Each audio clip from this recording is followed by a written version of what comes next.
L'armée a reconnu cette possibilité, cette éventualité de t'installer un... Non. Jusque-là, non. On n'a pas reconnu. Parce que ça, c'est une solution de transition politique. Or, l'armée, pour le moment, c'est la solution constitutionnelle. C'est la solution constitutionnelle, c'est-à-dire ce que prévoit la Constitution, l'élection présidentielle. L'armée ne veut, pour le moment, que l'élection présidentielle et considère que c'est la seule solution. Et le général Gaïd Salah l'a réitéré lors de son discours d'aujourd'hui, 10 juillet 2019. Ton analyse en tant que politicien, juste dernière, sur le fait que l'armée s'acharne comme ça à vouloir une solution constitutionnelle. D'abord, je me dis, est-ce que ce n'est pas, une fois de plus, la mentalité militaire qui a prévalu, alors qu'il faut avoir plutôt une vision politique de la situation. Voilà. Donc il y a ça. Il y a aussi le fait que, je le disais au début, que l'armée institutionnelle est obsédée par une armée de l'ombre. Une armée de l'ombre invisible et pourtant ubiquitaire. Elle est obsédée par ça parce que l'armée institutionnelle, le haut commandement, l'état-major, pense que s'il lâche du lest pour une période de transition, il risque de perdre la main au bénéfice de ses adversaires qui grenouillent dans la nature. Ce qui est envisageable. Oui, c'est envisageable. Mais je pense que l'armée nationale populaire a tous les atouts pour maîtriser la situation. Et c'est la seule façon. C'est la seule façon, parce que si on n'a pas le peuple de son côté, rien n'est possible. Et ça, j'insiste beaucoup sur ça, parce que, si tu as remarqué, je m'adresse directement à l'armée.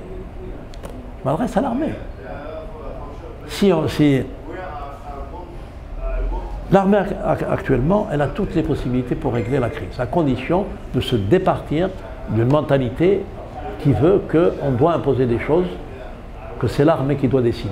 C'est une vieille tradition. Ça, c'est terminé.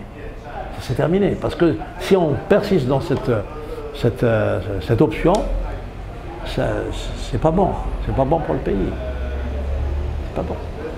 Tu vas partir quelques jours, donc je te propose qu'on se revoie, qu'on fasse un point à ton retour. On va se revoir à mon retour, on va faire le point.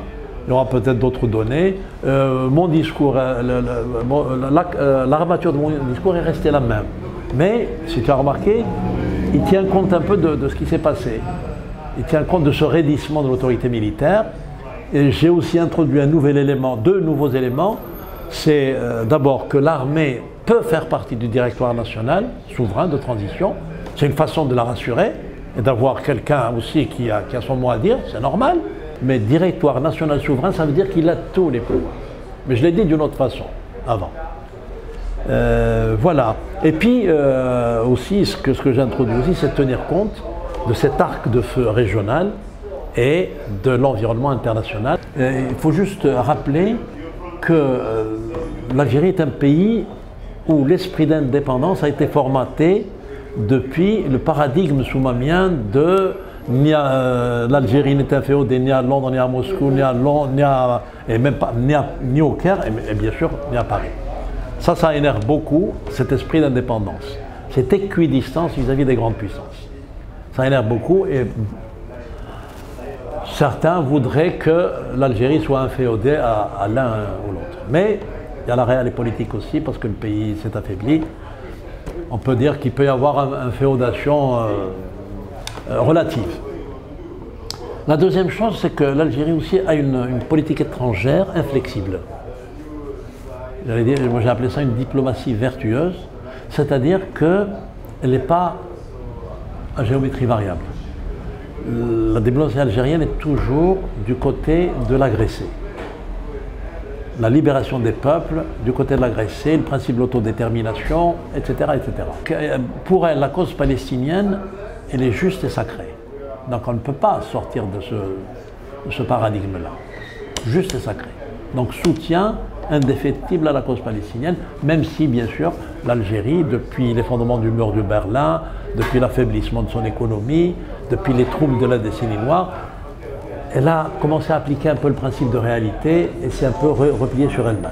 L'autre constante de la politique étrangère algérienne, c'est les relations cordiales avec l'Iran. Or, ça c'est une chose impensable dans l'environnement actuel. C'est les relations cordiales avec l'Iran, avec l'Irak chiite, avec la Syrie de Hafez al-Assad, avec même le Hezbollah. Ça hérisse les Américains et bien sûr, ça irrite considérablement les Israéliens.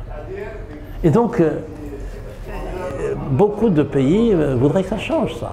Il faudrait que ça change. C'est comme si ce pays-là, il faut un jour ou l'autre lui rabattre le caquet.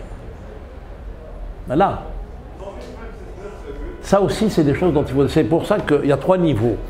National, arc de feu régional, et puis la situation internationale sur le plan économique, qui va être très très fragile prochainement, et puis l'équilibre des forces géopolitiques, et puis avec j'allais dire, c'est même pas le raidissement, l'ensauvagement de la politique américaine, notamment vis-à-vis de l'Iran.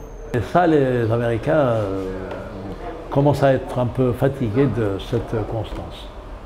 Voilà. Mais les Algériens ont su bien sûr appliquer le principe de réalité, être flexible, mettre un petit peu de vin, tout petit peu dans leur verre d'eau, etc.